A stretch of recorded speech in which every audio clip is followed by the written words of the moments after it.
జై హింద్ జై భారత్ ఫ్రెండ్స్, నేను మీ Girish Daramoni. Welcome to our channel Chitragupta. ఇలాంటి టాపిక్ ఏదైతే మేము తీసుకున్నామో ఆ టాపిక్ డివోర్స్, విడాకులు. ఎందుకు తీసుకున్నావు గిరీష్? జనరల్ ఇది నెగటివ్ ఆస్పెక్ట్ ఆఫ్ స్టేట్మెంట్స్ కదా, మనం అవసరమా తీసుకుందామా అని చెప్పి మనం ఆలోచిస్తే ఖచ్చితంగా ఇది తీసుకోవాలా. ఎందుకంటే ఇవాళ ఈ డివోర్స్ కారణంగా ఒక వ్యక్తి ఆత్మహత్య చేసుకున్నాడు. ఆ ప్రెషర్ తట్టుకోలేక, ఆ వేధింపులు భరించలేక ఒక వ్యక్తి ఆత్మహత్య చేసుకున్నాడు. అతని పేరే మన అతుల్ సుభాష్. మీకు వెనక స్క్రీన్ షాట్ ముంగట అన్ని కనబడుతున్నాయొచ్చు. అతుల్, ఆయనకు 84,000 జీతం ఉండే, అందులో నుంచి 40,000 జీతం తన భార్యకే ఇప్పటిదాకా అర్పిస్తూ వచ్చిండు. అలిమోనీ కింద or to that matter compensation కింద కడుతూ వచ్చిండు. నిపుణులు, విశ్లేషకారులు ఏం మాట్లాడతారనంటే it is an absolute misuse of the section 498A of the dowry act అని అంటారు. ఇండియన్ పెనల్ కోడ్ ప్రకారము ఇది ఒక అబ్సల్యూట్ గా మిస్యూజ్ అని అంటారు. మళ్ళీ ఇది మిస్యూజ్ అని చెప్పి ఎవరి పక్షాన మాట్లాడాలనేది ఇలా పెద్ద తర్జన భర్జన. ఈ మాట నేను ఎందుకు అంటున్నానంటే, నువ్వు 498 తీసేస్తే అటు మహిళలకు ప్రాబ్లం, బట్ నువ్వు 498 పెట్టి దాన్ని మిస్యూజ్ చేస్తే ఇటు పురుషులకు problem. End of the day నిజంగా చెప్పాలనంటే వాల్యూస్ గురించి మాత్రం ఎవరు ఆలోచిస్తలేరు. ఒక ఆలుమగల దాంపత్య జీవితంలో, ఒక పవిత్రమైన బంధంలో జరుగుతున్న ఏవైతే విధ్వంసం జరుగుతుందో దాని మీద ఎవడు మాట్లాడతలేడు. కాకపోతే 498 మిస్యూజ్ ఎక్సెట్రా ఎక్సెట్రా పైసల బిజినెస్ అయిపోయిందా ఇలా డివోర్స్ అని అనేది ఒక పెద్ద క్వశ్చన్ అయిపోయింది. ఒక జడ్జి గారితో మాట్లాడుతున్నప్పుడు, సంభాషణ జరుగుతున్నప్పుడు నువ్వు కూడా సూసైడ్ చేసుకో అని అతుల్ సుభాష్ వైఫ్ నిఖితా సింఘానియా ఈ మాట మాట్లాడింది అని అంటే మీరు నమ్ముతారా? ఈ ముచ్చట ఎట్లొచ్చింది అని అంటే, జడ్జి గారితో మాట్లాడుకుంటా తన ఆర్థిక వ్యవస్థ ఇట్లున్నది, నా ఫ్రెండ్స్ కి కూడా ఇట్లనే కొంతమంది సూసైడ్ చేసుకున్నారు జడ్జి గారు, ఇది పరిస్థితి అని అతుల్ మాట్లాడుతుంటే, ఈ పరిస్థితిలో నువ్వు ఉంటే చచ్చిపోమలా, ఎవడొద్దు అంటుండు, నువ్వు కూడా సూసైడ్ చేసుకో. ఒక భార్య భర్తతో మాట్లాడాల్సిన మాటలా ఇవి. ఇలా యావత్ భారతదేశం ఒక స్టేట్మెంట్ మీద నిజంగా చెప్పాలనంటే కన్నీటిలలో మునిగిపోతున్నది, శోక సముద్రంలల్లా మునిగిపోతున్నది. నిజంగా న్యాయం దొరికిందా? ఇప్పుడు ప్రతిసారి న్యాయం దొరికిందా అని చెప్పి నేను చిత్రగుప్తులో మాట్లాడా ఫ్రెండ్స్. ఎందుకంటే న్యాయం దొరికినా కొన్నిసార్లు ధర్మం దొరకకపోవచ్చు. మేబీ ఆయన ఆత్మశాంతి కోసము మేబీ ఒక కోర్ట్ ఫేవర్ ఆయన ఫేవర్లో రావచ్చు రేపు. మేబీ ఆయన సూసైడ్ తీసుకొని సోషల్ మీడియాలో జరిగిన హల్చల్ తీసుకొని. కాకపోతే అతుల్ సుభాష్ తల్లిదండ్రులకు ధర్మం దొరుకుతుందా? ఆయన అనుభవించిన నరకయాతనకు ధర్మం ఏమని తిరిగిస్తారు అనేది ఎలాగో పెద్ద క్వశ్చన్ అయిపోయింది భారతదేశంలో. సూసైడ్ నోట్లో ఆయన క్లియర్ కట్ గా ఒక ముచ్చట రాసిండు. ఏందనంటే, జడ్జి గారు కూడా కేసు సెటిల్ గానికే ఎవరైతే జడ్జి రీతా కౌశిక్ ఎవరైతే ఉన్నారో ఆమె కూడా 5 లక్షల రూపాయల లంచం అడిగింది ఈ కేసు సెటిల్ గానికే అని చెప్పి గంభీరమైన ఆరోపణలు చేసిండు. తన తండ్రి అతుల్ సుభాష్ వేధింపుల వల్లనే చనిపోయిందని చెప్పి అడ్డమైన ఆరోపణలు చేసి ఎప్పుడైతే నిఖితా సింఘానియా ఆమె పేరు ఏదైతే ఉన్నదో ఆమె ఇట్లాంటి మాట్లాడినప్పుడు పోలీసులు ఎంతవరకు ఇన్వెస్టిగేషన్ చేసిండ్రు? మీరు ఆ రోజు కరెక్ట్గా ఇన్వెస్టిగేషన్ చేసిన ఉంటే perhaps maybe there might be a chance 498A misuse కాకపోతుండే కదా అని అన్నది ఒక క్వశ్చన్. అన్నిటికంటే పెద్ద క్వశ్చన్ ఏందనంటే, ఎవరన్నా ఆత్మహత్య చేసుకునేటప్పుడు టైం టేబుల్ రాసుకుంటారా? నేను రేపు పోతున్నా అని నాకు తెలిసిన తర్వాత నేను రేపు పోతా, నేను ఈ పనులు చెయ్యాలా, ఈ పనులు చేసి నేను పోతా అనడము ఎంత గుండె ధైర్యం ఉన్నోడు చేస్తాడు ఆ పని. ఆయన అతుల్ సుభాష్ ఏదైతే పని చేసిండో ఆయన ఏదో ఈ జంజట్లలో నుంచి వెళ్ళిపోదామని చెప్పి ఆయన చేయలేదు. ఫ్యాక్ట్గా చెప్పాలనంటే భారతదేశంలో ఆర్ టు దట్ మ్యాటర్ ఒక న్యాయ వ్యవస్థకు ఒక మెసేజ్ ఇచ్చిండు ఆయన. జనరలీ నేను చచ్చిపోతే నా శరీరాన్ని ఒక మెడికల్ రీసెర్చ్కి యూజ్ చేయండి అని చెప్తారు. ఇవాళ ఆయన సావు ఒక న్యాయ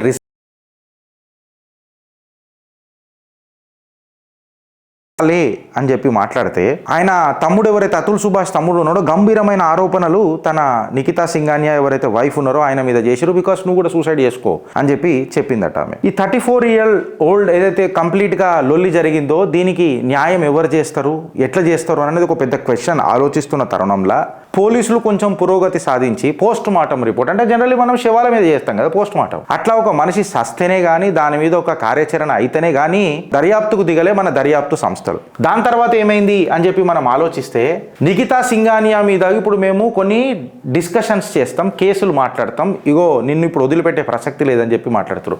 మళ్ళీ కేసులు అప్పుడు బుక్ చేసినప్పుడు, ఈయనను కోర్టుకు పిలిచినప్పుడు, ఈయనతో ట్రయల్ చేస్తున్నప్పుడు what are the actual facts into the scenario ఎవరన్నా చేసిండ్రా?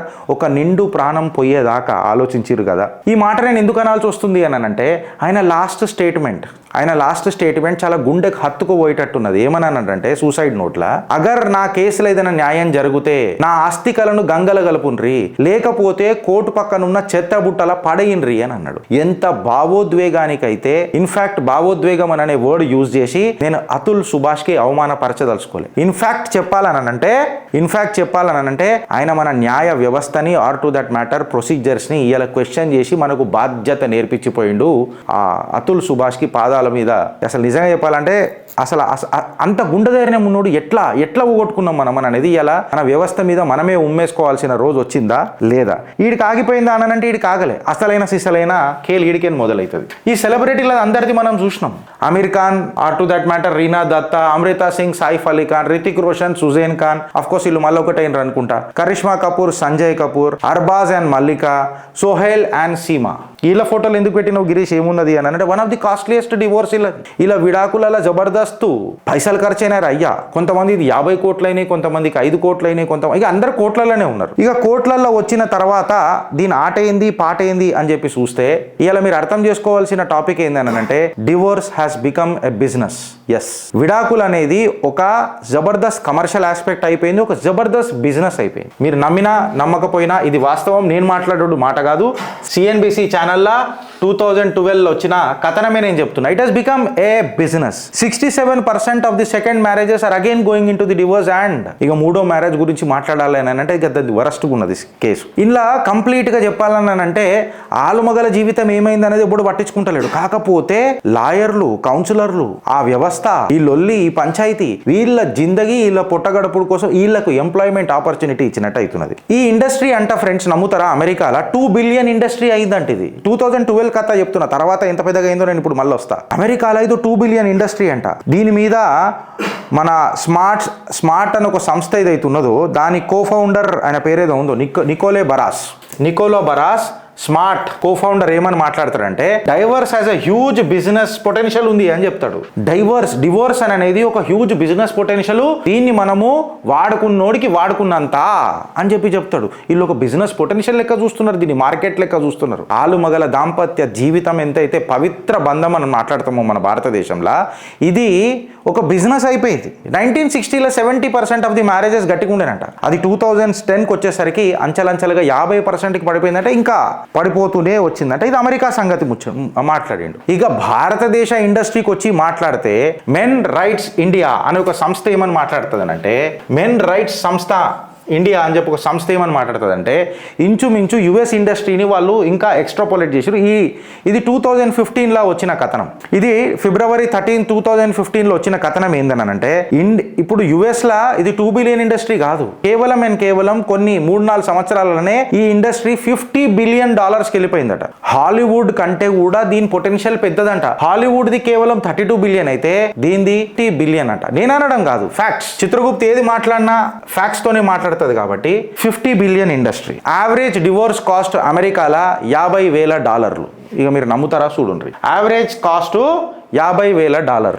ఇది ఇట్లా నడుస్తుంటే ఏ రకంగా పెరుగుతుంది, ఎట్లా పోతుంది అని చెప్పి చూస్తే ఇవాళ భారతదేశంలో పోయి డీకోడ్ చేసి మనం చూస్తే భారతదేశంలో డివోర్స్కి కారణము ఆర్ టు దట్ మ్యాటర్ మన విడాకులకు కారణము మేజర్గా ఈ 498A సెక్షన్ అని చెప్పి న్యాయ నిపుణులు చెప్తున్నారు. ఈ న్యాయ నిపుణులు చెప్పిన మాటలకు మనం చూస్తే సుమారు ఎవ్రీ సంవత్సరం అంటే ప్రతి సంవత్సరం 1,498A కేసులు, అంటే ప్రత్యక్షంగానో పరోక్షంగానో ఆడ పప్పులో ఉప్పు ఎక్కువైనా ఉప్పులో పప్పు ఎక్కువైనా ఏదేమి ఎక్కువైనా సినిమా చూడడానికి పోయినా పోయకపోయినా మొగుడు ఫ్లవర్ ఉన్నా ఫైర్ ఉన్నా అలా ఏమున్నా 498A అనేది మాత్రం కామన్ అయిపోయింది అని చెప్పి న్యాయ నిపుణులు చెప్తున్నారు. ఇది వాస్తవాలు కావా అని అంటే నేను చెప్తున్నా 85% ఆఫ్ ది కేసెస్లా మహిళలే కేసులు వేసిండ్రు. 15%లా కొంతమంది పురుషులు కూడా బాధితులు ఉన్నారు, వాళ్ళే 498 వేసిర్రు ఎక్సెట్రా అని చెప్పి చెప్తున్నారు. After that matter divorce file చేశారు. ఇది అంచెలంచెలకి ఇంకా పెరిగి ఇప్పుడు చిలికి గాలివాన ఎట్లయితుందనంటే సుమారు 30,000 నుంచి 50,000 కేసులు ఇంకా పెరుగుతున్నాయంట. అంటే మనం ఇప్పటికి ఇక ఊహకంది 2024 నాటికి మనం కూసుంటే సుమారు 130,000 నుంచి 150,000 కేసులు ప్రతి సంవత్సరం మన భారతదేశంలో ఈ డివోర్స్ మీద నమోదైతే అనంటే 498A మీద నమోదైతే అనంటే మీరు నమ్ముతారా? This is absolute data. ఇక ఈ డైవర్స్ వచ్చి మనం చూస్తే, ఈ డైవర్స్ దగ్గర పోయి మనం ఇట్లా చూస్తే ఇలా ఒక 6 రకాల మానసిక ఒత్తిడి ఉంటుంది మగలకు. Whether it may be husband or wife, ఒక మానసిక ఒత్తిడి, ఓ social stigma. First of all marriage, నేను డివోర్స్ తీసుకుంటున్నానంటే ఇమ్మీడియట్గా సోషల్ స్టేటస్ ఏమైపోతుందో, ఎస్పెషల్లీ మహిళలకు, అరే ఓ చూసినావా మొగుడు విడిచిపెట్టింది. సేమ్ భర్తకు కూడా ఇవాళ రేపు ఆ సోషల్ స్టిగ్మా ఉన్నది, లేదని అనేది కాదు. ఆ సోషల్ స్టిగ్మా నుంచి ఎట్లా బయటకు వస్తారు అది వేరే విషయం. ప్రపంచ స్థాయిలో భారతదేశాన్ని కంపేర్ చేస్తే మనం చాలా లోవెస్ట్ ఉండవచ్చు. 1.1% per 1000 డివోర్సెస్ మన ఇండియాలో ఉండవచ్చు, విచ్ ఇస్ వెరీ కంపారిటివ్లీ పాశ్చాత్య దేశాలతో కంపేర్ చేస్తే మనం తక్కువ ఉండొచ్చు. కాకపోతే మన సాంప్రదాయం, మన నాగరికతనే కాదు కదా విడిపోయేది. మనం కూర్చొని డిస్కస్ చేసుకొని ముంగటికి పోయిన అంశాలు ఎన్నెన్నో. లీగల్ హర్డల్స్ మామూలుగా ఉన్నాయా? కోర్టుల ఫీజులు మామూలుగా ఉన్నాయా? లాయర్ల ఫీజులు మామూలుగా ఉన్నాయా? ఫైనాన్షియల్ ఫాలోఅవుట్ తద్వారా ఏ రకంగా ఉన్నది అన్నది మీరు చూసుకోండి. ఎమోషనల్ టర్మాయిల్, ఆ ఒత్తిడి బయటతోనేమో అంటే ఒక పచ్చకడ కొట్టుకుంటామో లేకపోతే తిట్టుకుంటామో. కాకపోతే నా మనిషి అని తెలిసిన తర్వాత, నా మనిషి నా మీద ఇంత అత్యాచారా, ఇంతగానం విద్వేషమా, విధ్వంసమా నా జీవితంతో అని అంటే ఎమోషనల్ టర్మాయిల్ ఎంత ఉంటుంది, ఎమోషనల్ కన్ఫ్యూజన్ ఎంత ఉంటుంది. ఆల్ మొగలు మీరు కొట్లాడుకున్నారు రా నాయన, కస్టోడియల్ బ్యాటిల్. ఆల్ మొగరు మీరు కొట్లాడుకున్నారు, మీరు విడిపోతాను అనుకున్నారు. పిల్లలు ఏం చేసిర్రా నాయన? మొన్న నేను ఒక వీడియో చూస్తున్నా, పిల్లలని కలవనీకే కూడా పైసలు కట్టాలి అని చెప్తున్నారు. అరే పిల్లలు కట్టనీకే పైసలు ఎందుకు? I request the honourable judiciary of this nation, the divorce is filed between the husband and wife, my lords. ఇది అబ్సల్యూట్. అసలు కౌన్సిలర్లు కూడా ఏం చేస్తున్నారు నాకు అర్థమైతలేదు. డివోర్స్ అనేది ఆలుమొగల మధ్యలో ఉన్నది. పిల్లలని కూడా అడిగిండ అంటే మీరు మైనర్ కదా, మిమ్మల్ని అడగొద్దు.